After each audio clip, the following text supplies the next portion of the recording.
Sweet the sound that saved a wretch like me.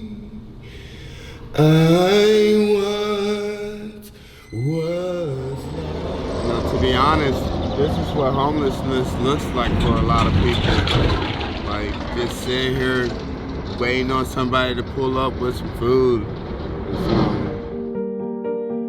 From the age of, being born to about 3, I lived with my mom. And, I've never known my dad. He left before I was born, so my mom was doing it by herself. And she had a drug problem, and she wasn't doing too good. She ended up getting in contact with a group home in Waxahachie. I believe I was there for like 8-9 years, And that's simply because we had nowhere else to go. And so at that point, I effectively became homeless. I can't call my family because, first of all, they're all the way in Houston. And even if I could call them, I wouldn't know if they'd even care. It's been so long since I've seen any of them.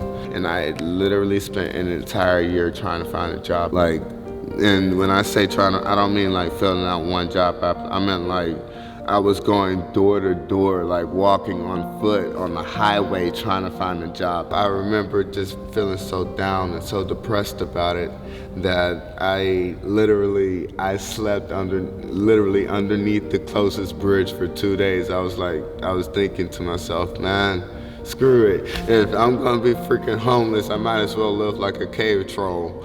I was devastated. I was absolutely shattered. I felt like I was gonna be a bum the rest of my life. I had zero hope.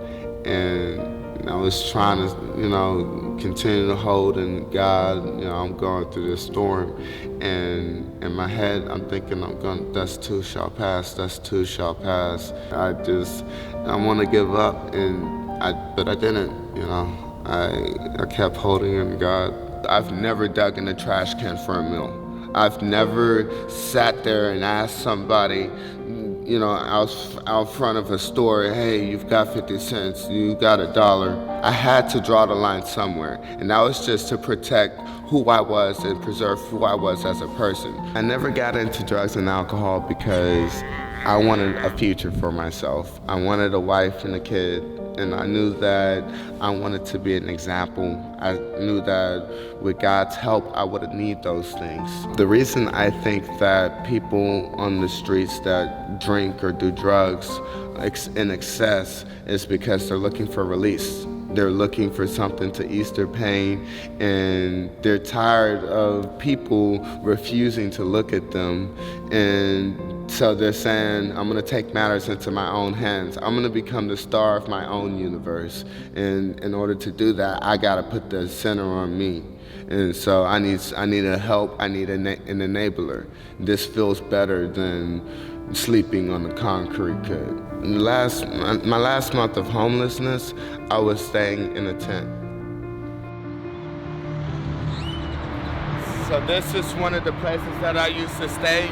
When I was homeless, I used to work up at Subway, and I used to go up to work every day, and I'd come home, and this was my home. I was at the stoop hop one morning, and I heard something about a choir. And when I first heard about it, it got me excited because I was like, is it true? Is there a choir around here? Because being a choir, music is something I've always done since I was 8, 9. Specifically for homeless people, that brought a lot of joy to my life. And from the moment that I stepped into that room, I knew I belonged there. I knew that this was a place in which I didn't have to worry about the noise because we were making the noise, A homeless person looks like a rich person. Can you tell me who a rich person looks like? Can you tell me who an intelligent person looks like, what they're supposed to look like? And it's because it's based off of circumstance. You can't paint a picture from someone's circumstances unless it's that person painting the picture. And don't worry about the thing, because every little thing is gonna be alright. Don't worry about a thing, because every little thing